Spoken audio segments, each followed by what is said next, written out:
Hello and welcome to Backyard Basics. I'm William Glenn. So there's a lot to talk about with regard to compost. There's a lot of different types of compost, how to use them. Today, with the limited amount of time we have, we're going to do a basic flyover of the different types of compost and the different applications that are recommended. So let's go ahead and jump right in. Homemade compost, the kind that you make in the leaf bin in the backyard where you put your kitchen scraps, is an excellent resource. No leaf should leave your property. The one thing that I caution about homemade composts is that they fail to reach the temperatures unless they're very large to kill pathogenic organisms and to kill weed seeds.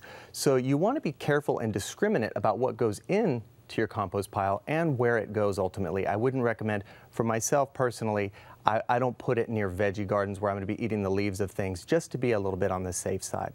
So as we move over into the commercial composts that are available, I wanted to just take a moment to say that there is an organization out there, a nonprofit, that is an advocate both on behalf of the consumer and the producer.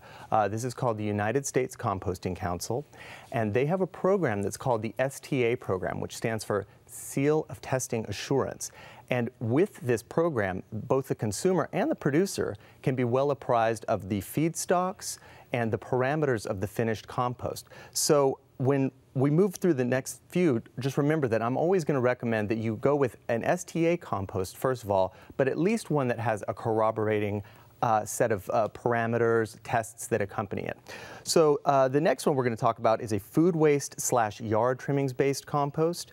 This is an excellent compost for a lot of reasons, particularly in areas that are prone to water moving across them. They might call them ephemeral areas, watersheds, because this one has real low levels of a lot of different things, but it's heavy in the carbon. So it helps the soil structure in terms of keeping the erosivity down. It also feeds very gently the trees and some of the woody species really effectively. So the food waste / yard trimmings is sort of my general recommendation for trees, shrubs, ground covers, and ornamental plants. You can also use it in your potted plants.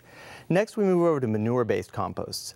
Now, manure-based composts are very traditional and they are excellent. They're chock full of nutrients. You can get cow, you can get horse, bat, rabbit, goat. There's a lot of animals that can contribute to that. The one thing that you want to look out for with the manure-based ones is the soluble salt content. Now, if the soluble salt content goes too high, above an accepted threshold, which would be confirmed or denied on these tests that the STA provide, you can actually find it in a situation where the manure is actually toxic to the plants. So you want to make sure that you're getting a high quality, well-aged, low salt content manure compost. Okay?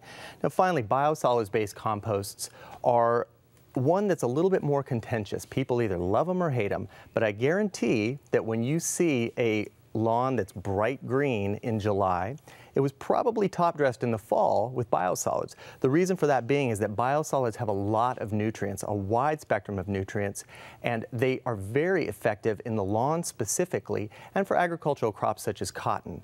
They impart nitrogen, iron, things that contribute to greening, as well as sort of augmenting the need for further, I shouldn't say augmenting, they reduce the need for fertilization because they have those nutrients just built into them. So you can reduce the water bill up to 50% sometimes too, and as far as irrigation is concerned. So I hope that helps. There are a lot of resources out there. Please check with the United States Composting Council, uscompostingcouncil.org for more information. For Backyard Basics, I'm William Glenn. We'll see you next time.